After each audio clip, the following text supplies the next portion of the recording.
Bonjour, j'espère que vous allez bien. Alors, la première partie de ma vidéo où je vous disais bonjour et où j'expliquais ce que j'allais faire a complètement disparu. Impossible de retrouver cette partie, je ne sais pas où c'est passé. Bref. Donc aujourd'hui, je vais faire ce petit plateau avec de la résine et de la geismonite. Donc je vous rappelle le ratio, c'est une part de liquide pour 2,5 parts de poudre. Je vous mets dans le coin supérieur droit de cette vidéo, je vous mets le lien vers la vidéo où j'explique tout. On m'a demandé si ça tenait dans le temps, résine et geismonite. Alors je vais vous mettre une image d'un petit plateau que j'ai fait il y a quelques temps et vous allez voir que ça tient très bien. Voilà la photo de ce petit plateau. Écoutez, j'ai aucun problème, tout reste bien joint, aucun souci avec ça. Donc là, je mélange ma geismonite avec mon petit fouet pour que ce soit bien mélangé, hein, qu'il n'y ait pas de grumeaux. On m'a dit aussi que voilà, parfois les essais avec la geismonite, il y a toujours des bulles d'air, etc. Oui, c'est vrai. Alors quand c'est au dos, pas de problème. Mais évidemment, quand c'est sur la face externe, c'est-à-dire celle qu'on voit, c'est un peu embêtant. Donc, toujours bien passer un petit objet, si possible en silicone, tout le long des parois pour éviter les bulles d'air. Mais ce n'est pas garanti. Bon, on en a toujours un petit peu. Je vais teinter ma geismonite. Je suis dans les tons automnales, dirons-nous. Alors, je vais utiliser les colorants de chez Homeware Design Co. Donc là, j'ai dû verser un peu de rouge et puis de jaune. Voilà, enfin, ça fait un petit orange qui est sympa. Donc, je vais continuer à mélanger. Je vais rajouter, je crois que j'en rajoute un petit peu.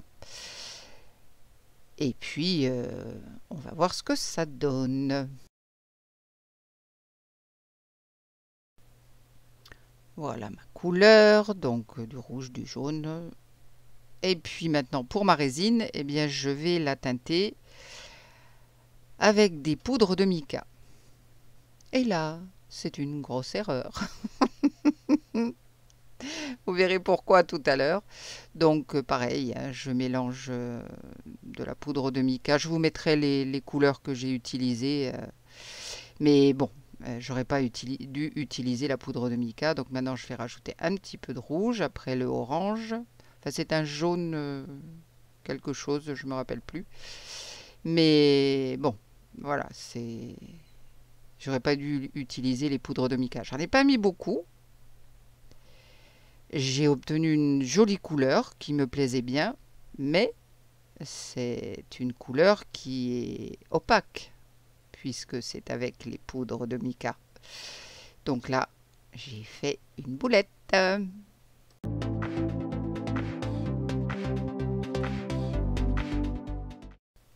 Bien, une fois que tout est prêt, eh bien je vais verser. Je commence par ma geismonite, hein, puisque ça sèche rapidement, donc je ne peux pas m'attarder. Donc je vais verser dans une première partie du moule ma geismonite. J'y vais doucement pour éviter justement d'introduire des bulles d'air. Voilà, je remplis à peu près la moitié, dirons-nous. Je ne veux pas que ça coule. Vous voyez, elle est déjà un petit peu épaisse, donc bon, je ne veux pas que ça coule trop loin. Le reste, je le verserai dans autre chose. J'essaye de mettre un petit truc là-dessous pour pas que ça revienne vers la partie où je ne veux pas. Bon, c'est juste le temps de remplir mon petit moule rond avec le reste de ma geismonite. Ma résine peut attendre, ça va, je suis dans les temps. C'est une résine un peu épaisse, mais bon, ça pose pas de problème. C'est un ratio 1 1, c'est-à-dire une part de A, une part de B, mais elle peut attendre 10-15 minutes sans aucun souci. Après, j'ai une demi-heure à peu près de marge pour la travailler. Après, elle commence à durcir, bien sûr. Donc voilà, je verse dans mon petit moule rond. Vous le verrez dans une autre vidéo. Une petite merveille. Je vais vite mettre à tremper mon pot de mélange et le fouet. Comme ça, c'est plus facile à nettoyer. Et puis, je vais reprendre. Je vais maintenant verser ma résine. Alors, vous voyez, j'ai des fleurs séchées. Très jolies. Que j'ai eues sur Amazon. Et je veux les inclure. Donc, je vais les découper en petits morceaux. Mais je veux les inclure évidemment dans la partie résine, puisque dans la partie gesmonite, je ne verrai rien. Donc, il va falloir que je les coupe. Ça, j'aurais dû le faire avant, mais c'est pas grave. Je vais en couper des petits morceaux et les mettre dans mon petit plat. Et je verserai ma résine par-dessus.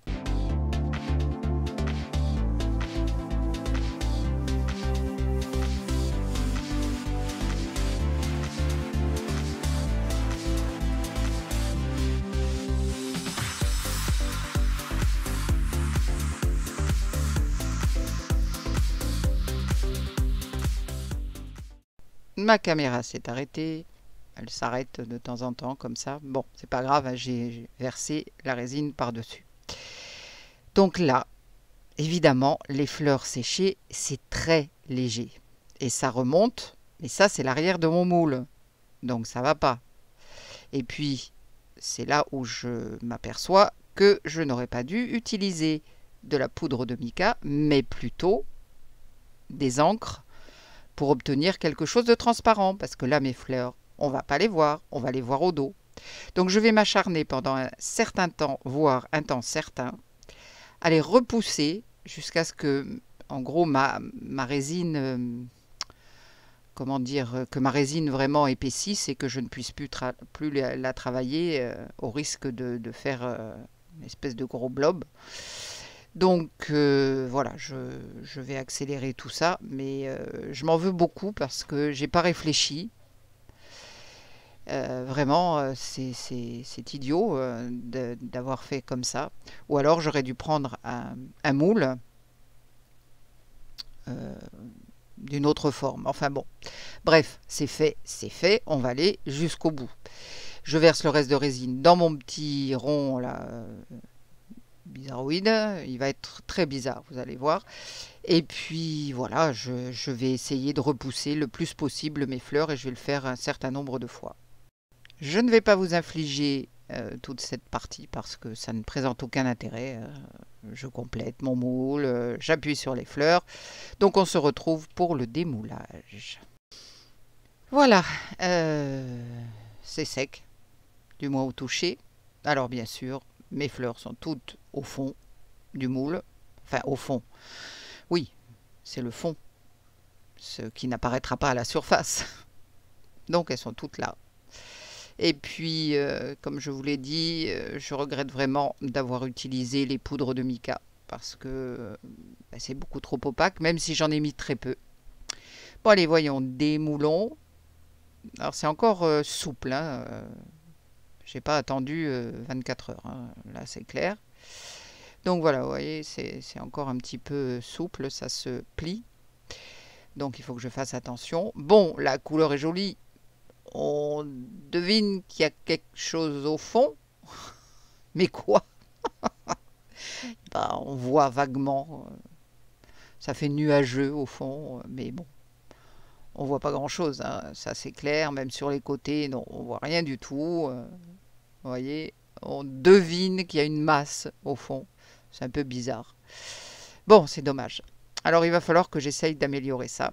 Et j'ai des tatouages temporaires, j'ai des petites choses autocollantes. Alors je vais en essayer un certain nombre. Là aussi, j'ai coupé cette partie de la vidéo parce que vraiment, c'était trop long. J'arrivais pas à me décider. Bon, ça, c'est mignon, ça. Nanana. Donc, voilà. J'ai terminé. J'ai fini par prendre des petits oiseaux autocollants. J'ai eu un mal fou à défaire le truc là pour qu'il colle. Je suis désolée, hein, je suis pas vraiment dans le champ. Décidément, voilà. Alors, ils sont mignons. Ils sont très mignons, hein, mes petits oiseaux. Les couleurs vont bien avec ma gesmonite et avec ma résine. Et pour fixer tout ça, eh bien, j'ai donc mis une fine couche de résine. Je traque les bulles en appuyant aussi, parce que vous savez, ils ont un petit débord, les autocollants comme ça, et puis il y en avait un qui se soulevait un petit peu. Donc j'ai traqué tout ça, voilà, et puis j'ai eu l'idée saugrenue d'en passer sur les bords. Non mais là, c'était vraiment nul de chez nul. Voilà, alors le résultat, c'est mignon, mais regardez les dizaines de bulles que j'ai sur la partie gesmonite. Et puis alors mes bords sont absolument immondes. Il va falloir que je ponce tout ça. J'ai même des bulles sur les bords. Mais uniquement sur la gesmonite. Est-ce que je n'ai pas laissé sécher suffisamment ma gesmonite avant d'appliquer ma couche de résine? C'est possible. C'est une des choses tout à fait possibles. Dans la résine, j'ai pas de bulles. Mais alors, sur la gesmonite, on dirait qu'il neige sur mes petits oiseaux. Aïe, aïe, aïe. Et puis on voit ce débord là, ça me plaît pas, ça me plaît pas du tout. Vous voyez sur les bords de la gesmonite, j'ai des bulles quoi. Mais ça m'est jamais arrivé. J'ai déjà versé de la résine pardon, sur la gesmonite. Ah puis je voulais vous montrer ça aussi, avec des restes de résine. Alors c'est moche, hein. C'est très moche, mais c'est l'idée. Si vous voulez, j'ai versé de la résine et puis j'ai mis 2 ou 3 grosses gouttes d'encre pour la résine. Avec un petit cure-dent, je les ai un peu travaillés là pour que ça fasse un peu foufou. Et puis là, de l'autre côté, pareil, je l'ai fait avec le reste de résine orange. Voilà. Et avec de l'encre pour résine orange également. Bon. Ça va pas du tout hein, au niveau des couleurs. C'était juste pour essayer quelque chose. Mais c'est moche, hein. C'est très très moche. Je vous le concède. Alors sur le blanc, pardon, je m'étouffe. Voilà, enfin non. Alors là, c'est absolument immonde cette couleur. Oh, quelle horreur. Bon, ben, c'était un essai, hein, c'est tout. Voilà. Donc voilà pour cette vidéo qui est je sais pas, c'est une fail complète. J'espère que vous ne m'en voudrez pas. On va se retrouver bientôt pour de nouvelles aventures. Prenez bien soin de vous. Et maintenant, bye!